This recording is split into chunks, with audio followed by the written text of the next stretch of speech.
Hello students, good morning to all of you. मैं doctor Pankaj Pareek.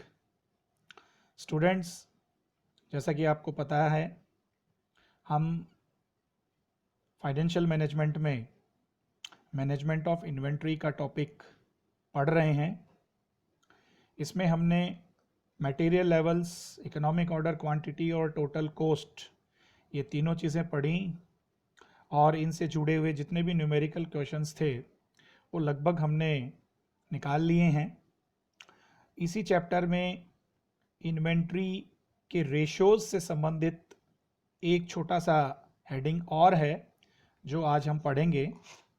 Students, inventory turnover ratios, या मैं इन्हें कहूँ इन्वेंट्री कंट्रोल रेशोज, वैसे रेशो का जो चैप्टर हम पढ़ेंगे उसमें विस्तार से हम सारे रेशोज हम पढ़ेंगे, लेकिन यहाँ पे इन्वेंट्री का चैप्टर है तो इन्वेंट्री से जुड़ा हुआ टर्नओवर रेशो अपने को दिया हुआ है और उसके 2-3 अलग अलग पार्ट हैं इसमें। तो सबसे पहले तो मैं आज आपको इसके फॉर्मूले बता देता हूँ। देखिए, सबसे पहला इन्वेंट्री टर्नओवर रेशो अपने को निकालना है और स्टूडेंट्स प्राय इसकी जो गणना है वो दिनों में ही की जाती है, डेज में की जाती है। और डेज इन ईयर आपको पता है हम 365 मानते हैं, और सवाल में अलग से कोई सूचना दी हुई हो कि आपको 300 या 250 मानने हैं तो हम उतने मान लेंगे। ये कोई इन्फॉर्मेशन नहीं है तो 365 मानना है। इन्वेंट्री टर्नओवर रेशियो का फॉर्मूला है cost of material consumed upon cost of average stock.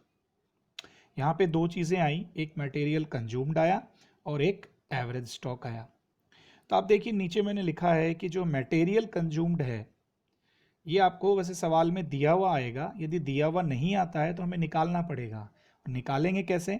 Opening stock plus purchase और माइनस क्लोजिंग स्टॉक। ये सिंपल सा फॉर्मूला है, इसके आधार पे हम मटेरियल कंज्यूम्ड निकाल लेंगे।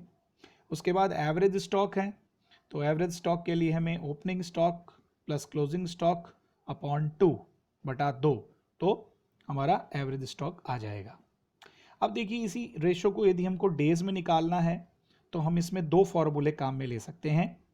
पहला, days during the period upon inventory turnover ratio, यानी हम पहले इन्वेंट्री टर्नओवर रेशो निकालेंगे, उसके बाद उसको डेज में अपने को चेंज करना है, उसके लिए ये फॉर्मूला काम में लेंगे। या आप डायरेक्टली भी निकाल सकते हो। डायरेक्ट निकालने के लिए हमने ये किया कि cost of average stock into days during the period upon cost of material consumed. तो इसमें से कोई भी फॉर्मूला हम काम में लेके इसको निकाल सकते हैं। बड़ी सिंपल सी बात है। दूसरा रेशियो देखिए students, average inventory to total cost of production ratio, यानी आपका जो औसत स्कंद है उसका टोटल कॉस्ट से जो रेशियो है वो क्या है। इसके लिए यदि हम कहीं पर भी स्टूडेंट्स इनटू 100 आ जाता है तो आप मान लीजिए कि उसका उत्तर जो है हमें प्रतिशत में देना है। तो यहाँ पे फॉर्मूला है average inventory upon total cost of production into 100। ठीक है। अब इसी के अंदर तीसरी चीज जो हमें निकालनी है वो है cost of slow moving stores to inventory ratios. यहां पे फॉर्मूला है average cost of slow moving ratios upon बटा एवरेज इन्वेंट्री।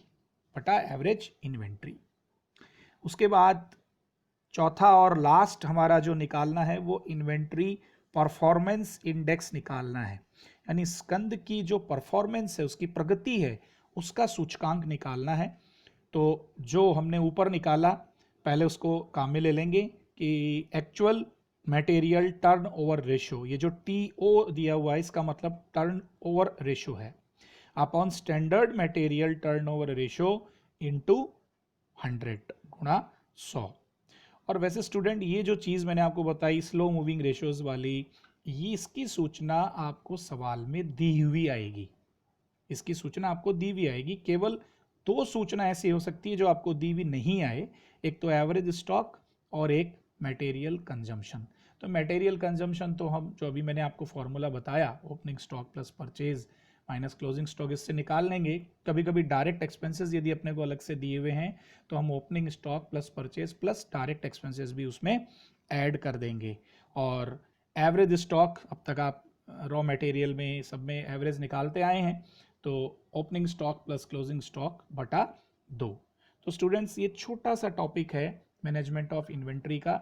ज़्यादा सवाल बुक के अंदर मटेरियल लेवल्स और EOQ के ही सवाल हैं। इसका एक आधा सवाल हमारी बुक में दिया है जो कि हम निकाल लेंगे, लेकिन अभी आपको ये जो 4 मैंने आपको अलग अलग चीज़ें बताई फॉर्मूले, ये आपको देख के लिखने हैं और इनको कॉपी में आपको उतारना है, लिखना है। तो स्टूडेंट्स आज के वीडियो में इतना ही। थैंक यू वेरी मच, बहुत बहुत धन्यवाद।